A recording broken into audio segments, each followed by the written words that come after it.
Saudara-saudari terkasih, selamat pagi.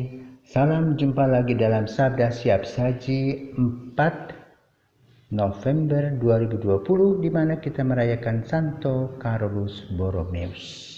Marilah kita berdoa dalam nama Bapa, Putra, dan Roh Kudus. Amin.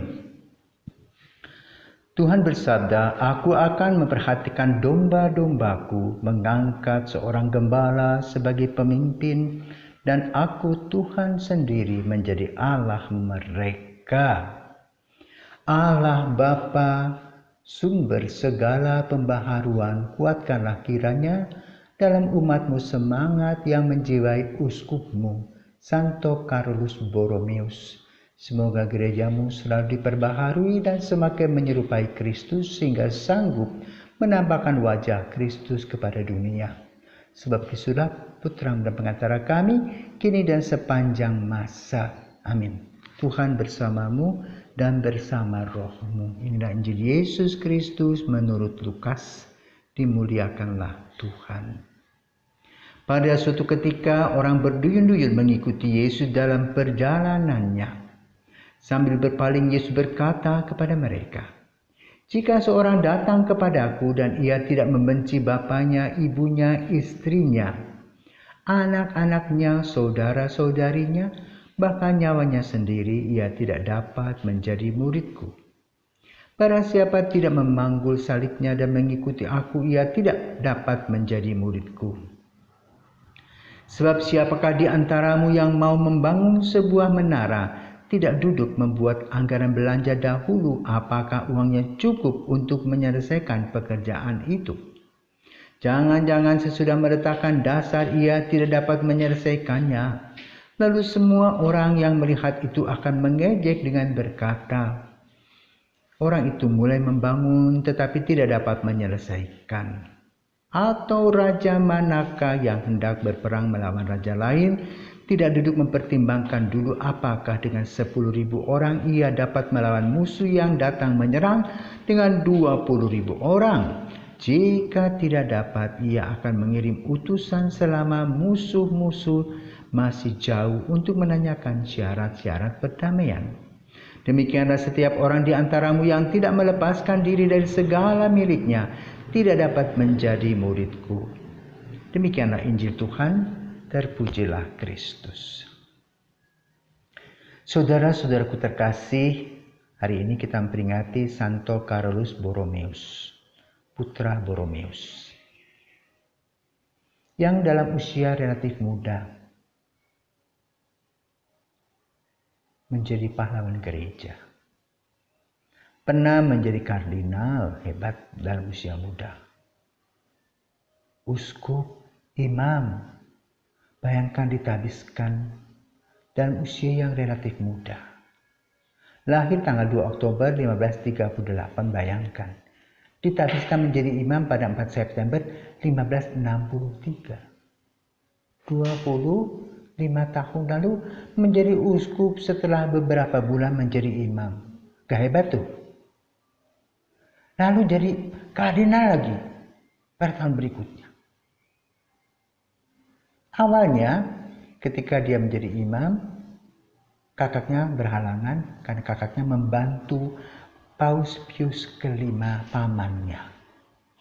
Dan saat itu gereja sedang pakai kaos. Kenapa?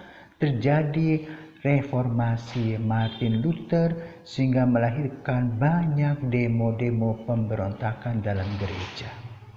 Ke arah mau kemana? Maka lalu dia memanggil Carolus Borromeus yang mempersiapkan Konsili Trento. Untuk apa? Menghimpun kembali kekuatan gereja Katolik. Di sana dia juga merevisi Brufir dan juga memperbaiki buku misa. Itulah kekuatannya Carolus. Tapi lalu pada zaman itu, sama seperti kita ada COVID. Pada zaman kita banyak yang meninggal, pandemi. Dia juga mengalami pandemi.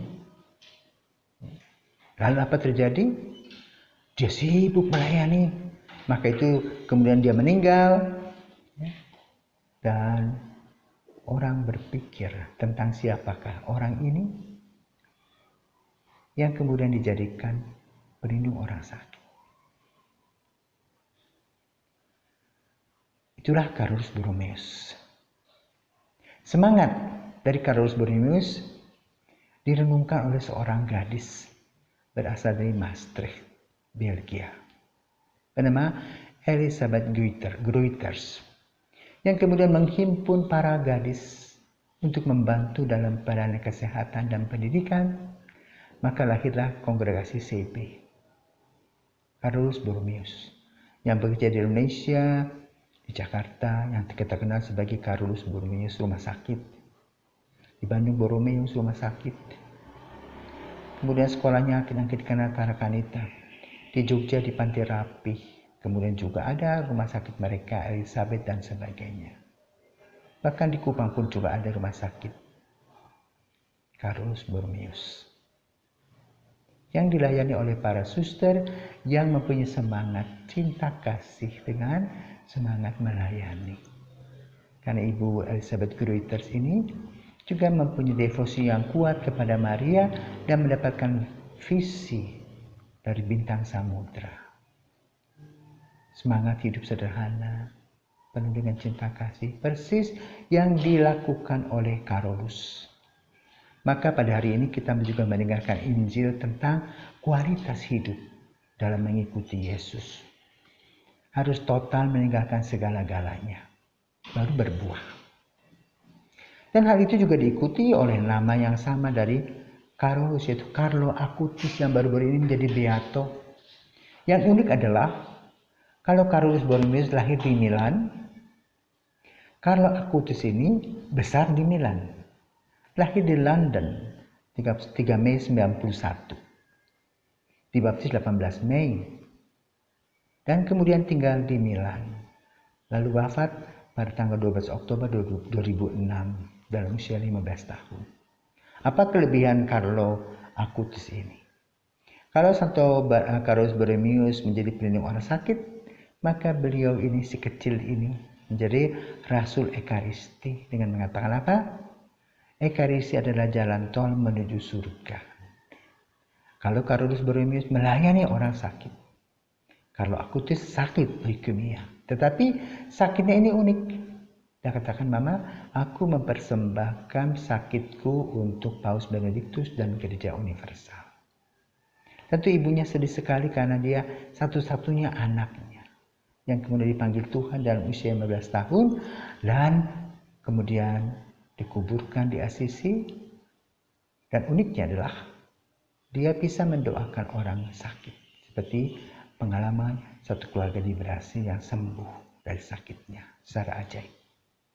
Maka kemudian digali kuburnya dan ternyata tubuhnya masih utuh. Itulah Carolus. Maka dalam background yang dimana saya duduk ada Carlo Acutis dengan monstrans, rosario, di belakangnya Yesus dan Maria. Sementara dalam gambar Carolus Borromeus, dia mendapatkan visi untuk melihat dan memperhatikan kemana arah langkah gereja dalam menghadapi masa reformasi.